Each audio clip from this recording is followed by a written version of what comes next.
Bonjour, alors notre but aujourd'hui, c'est d'organiser facilement la rencontre de parents avec Calendly.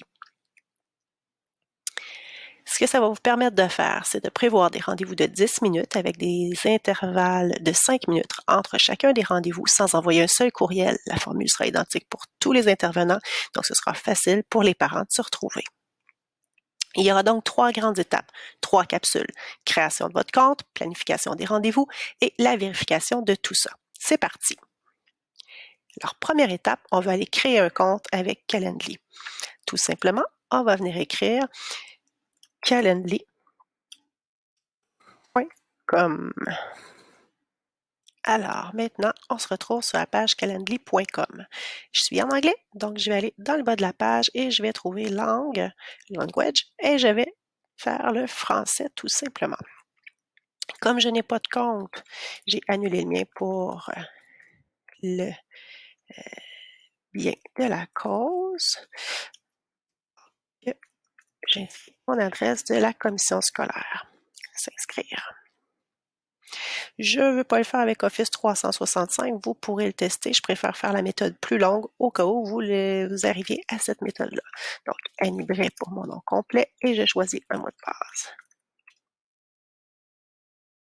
Je vais avoir un courriel qui va m'être envoyé dans ma boîte et je dois utiliser le lien pour venir confirmer mon compte. Alors, je vous reviens dans quelques secondes. Alors, en ayant cliqué sur le lien dans mon courriel, on m'amène à cette page-ci. Je remets mon mot de passe et j'arrive dans mon compte. Ici, on met Bray-Annie 1 puisque je l'avais déjà fait une première fois. J'ai l'heure de l'Est du Canada, donc tout est beau. Je continue.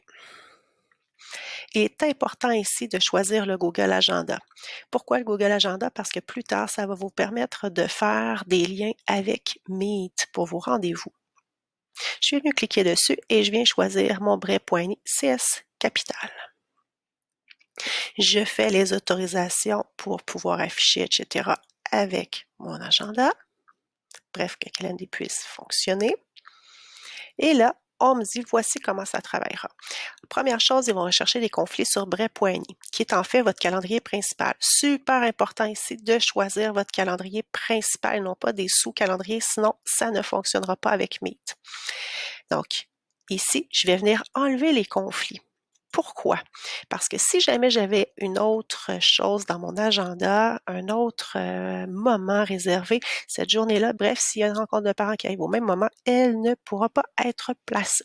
Alors, on enlève les conflits et on voit ici, nous ajouterons les événements sur Bray.Annie. Donc, important encore une fois que ce soit ici votre calendrier principal. Vous pouvez venir vérifier. Là, moi, j'ai enlevé vraiment tous mes calendriers pour que tout fonctionne puisque j'ai eu des problèmes. C'est la raison pour laquelle je vous dis super important le calendrier principal et non pas ceux que vous avez créés, par exemple 2019-2020, groupe 03, etc. Vraiment le calendrier principal et je fais mettre à jour. Je continue. Ici, je n'y touche pas. On va y revenir plus tard. Éducation pour pouvoir continuer et on fait terminer. Notre compte de base est maintenant terminé. Alors, la première étape est complétée.